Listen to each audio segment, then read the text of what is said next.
I'm the parent of a former Timothy Eaton student. For those of you who may not know, the Business and Technical School was closed in 2009. Those attending the Eaton Accommodation Review meetings, parents and the public, were not allowed to speak during meetings. So I hope you will indulge me for a minute to make a statement before posing my question to the candidates. Tonight we will have people speak to issues of fundraising, property building maintenance, standardized testing, special education, private and specialty schools, and school closures. In my opinion, all of these issues are driven by the current flawed per-pupil funding formula. If the funding formula was changed and or restored to the levels students enjoyed 30 years ago, there would be fewer, if any, fundraising issues, as students would not have to share books and equipment. There would be no maintenance backlog issues at school, and schools would be mold-free and structurally sound. Standardized testing would show improved results, as there would be adequate resources to teach to student needs. The issue of private and or specialty schools would be minimized because children and their parents would have assurance that students could learn and be safe in a public school environment rather than seek a private school education. My question to candidates is, how will you personally defend public education and insist that it be fully funded? Thank you. Thank you, ma'am. So the first question will go to Dr. Bob William, and then we'll answer that.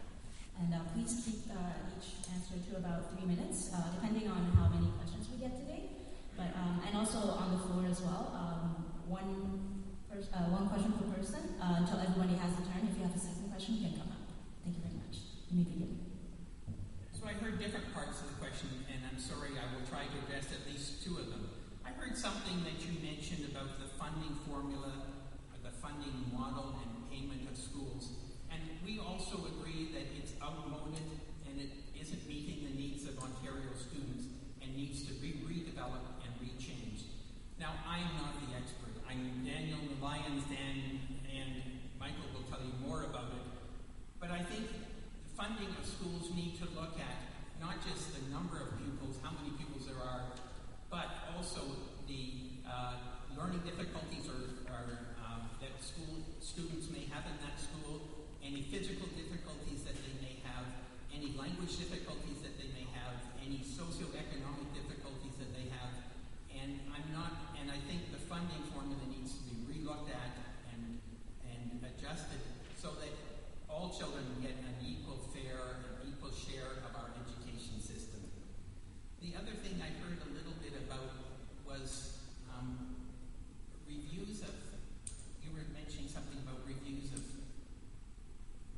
processes and closed reviews. Did I hear something like that? Well, that is an Ontario initiative. Guidelines are set provincially by the Minister of Education.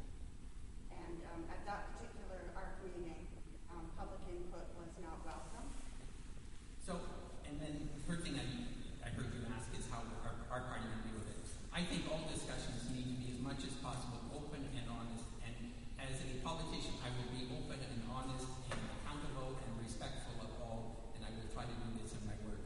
How will my party do with it? Well, first of all, we need to get into government so that we can do something about it. We need to look at what has been done in the past. We need to review what has been done and see how we can improve. But we are guaranteed to do the best to fund the public school system so that all children can be successful throughout school. Thank you very much. Have your turn, Ms. Dunn. Thank you. Over the last 8 years, I've been very clear when it comes to the funding formula. I believe that there needs to be continued improvements in the funding formula, without a question. I'd be a hypocrite if I changed my tune now. So I know that there's been changes over the last few years. Community Use of Schools Initiative funding, focus on youth funding, good places to learn. There has been some changes, and I think the Ontario government has made the strongest investment in public education in the history of Ontario. It's interesting, since 2002-2003, when the educational system was just in complete ruins by the Harris government, since then there's been $6.6 billion, or 46% increase in public funding in Ontario. 46% increase in public funding.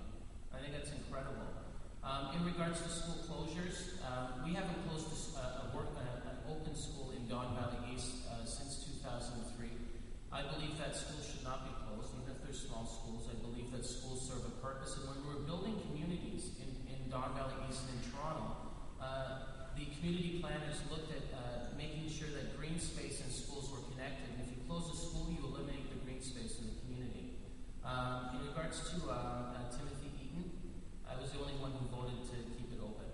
I was the only trustee, so I don't believe in closing schools. I think I'd rather, if the school doesn't need to be used, I'd rather have the school destroyed if it was an old school and it just costs too much money to maintain, and have it open for green space. And that's what I'd advocate for. Thank you. Thank you very much. My question is to all candidates. I was at Queen's Park for the last session, and we had a request to try and put the Ontario Ombudsman to have oversight to our MUSH sector, includes the school boards, CAS, the hospitals, long-term care homes. And I'd like to know, if you're in the last session, did you vote for our bill 183? And if you did, thank you. If you didn't, I'd like to know why. And in this current session, will you support pushing ombudsman oversight and accountability to our MUSH sector? And we'll have Michael answer first. When you're talking about if I was in the parliamentary session at the Ontario Legislative Assembly, so I wasn't there, and it's Bill 183. 183, it was. I would have to look into the details of that, but I believe in accountability and oversight in all sectors. The Liberal government was the government that put in place oversights and accountabilities in senior homes. There were no standards there before. I think those types of things are important. We need to put in standards so people, their rights are respected, and the Ombudsman plays an important role in Ontario. So I fully agree with accountability and oversight into all public sectors. Dr. Barber. So you asked, I'm going to give you more of a general answer. I think people like the ombudspersons or others are extremely important people, and their profile needs to be raised and encouraged, but we also need to know what are the ombudsman's role and have clarified what is their mandate, what is their responsibility, who are they accountable, who do they report to. Personally, I also think that in Ontario there's a child advocate, and there's a child advocate that looks at children's roles and children's issues. My Canadian Pediatric Society is encouraging that there be a federal commissioner for children and youth, which I think would even more highlight the role of children